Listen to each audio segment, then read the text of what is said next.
Assalamualaikum warahmatullahi wabarakatuh. Bismillah, alhamdulillah, salatu wassalamu ala rasulillah wa ala alihi wasahbihi wa mawalah mabad. Apa kabar semuanya? Mudah-mudahan dalam keadaan sehat walafiat. Ketemu dengan saya Muhammad Sambas Firdaus, salah satu mahasiswa STEBI Global Mulia Cikarang. Pada kesempatan kali ini saya akan mencoba mereview buku yang berjudul Filsafat dan Teori Kepemimpinan karya Dr. Wendy Sepmadi Hutayan SEMTH. Langsung saja mari kita bedah secara mendalam tentang buku yang tadi saya sampaikan, yaitu tentang buku Filsafat dan Teori Kepemimpinan. Buku ini memiliki judul Filsafat dan Teori Kepemimpinan yang ditulis oleh Dr. Wendy Sepmadi Hutayan SMTH. Beliau merupakan seorang dosen pegawai negeri sipil di Kementerian Agama Republik Indonesia, yaitu di Institut Agama Kristen Negeri Tarutung, Sumatera Utara. Pak Wendy lahir di kota Sibolga, Sumatera Utara pada tanggal 7 September 1986. Selain beraktivitas sebagai dosen, beliau juga merupakan salah satu penyuluh agama Kristen non-PNS di Kementerian Agama Republik Indonesia.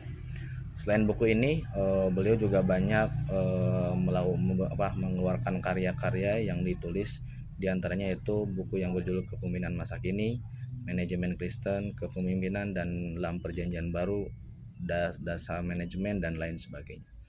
Buku ini diterbitkan pada bulan April tahun 2021 oleh Ahli Media Press yang beralamat di Malang, Jawa Timur.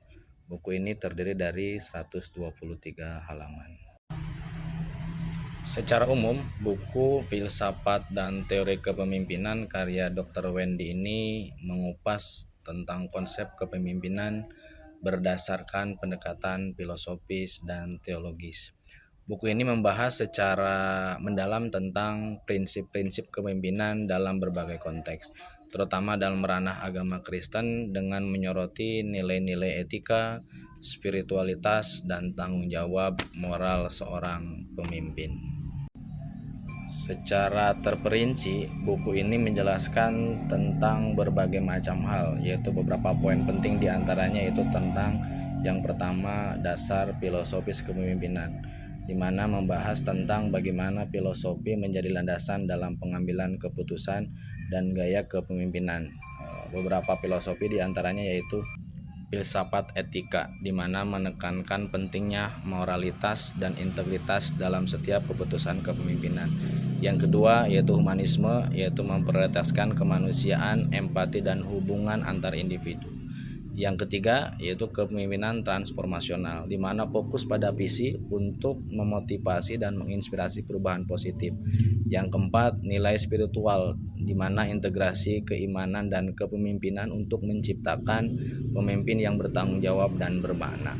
Selain filosofi tadi, buku ini menjelaskan tentang teori-teori kepemimpinan, di mana penjelasan teori klasik hingga modern seperti transformasional, transaksional, dan situasional.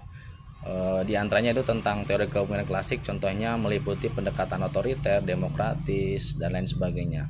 Yang kedua tentang teori transformasional, menekankan pada perubahan positif dan inspirasi terhadap pengikutnya. Yang ketiga tentang teori situasional, menyesuaikan gaya kepemimpinan berdasarkan situasi dan kebutuhan. Yang keempat tentang teori servant leadership, fokus pada melayani orang lain sebagai inti kepemimpinan.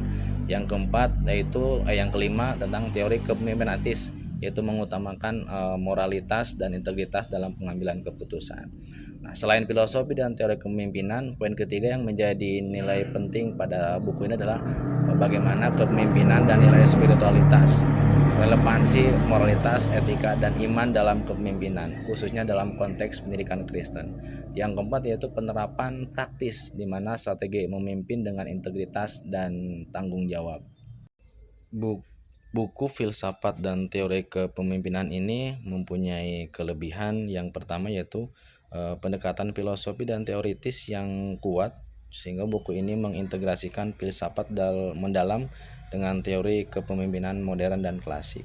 Yang kedua, relevansi praktis, di mana membahas penerapan nilai etika dan spiritual dalam kepemimpinan, terutama dalam konteks pendidikan dan manajemen Kristen.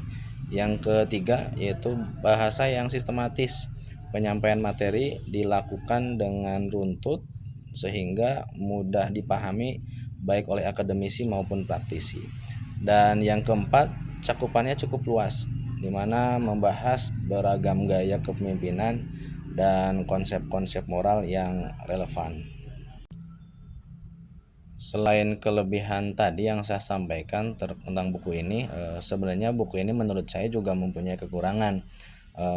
Yang pertama yaitu konteks yang terbatas, di mana buku ini fokus yang sangat kuat pada nilai-nilai spiritual dan Kristen. Mungkin kurang relevan bagi pembaca dari latar belakang yang non-religius. Yang kedua, pendekatan akademis. Gaya penulisan yang mendalam dan teoritis bisa terasa terlalu kompleks bagi pembaca umum.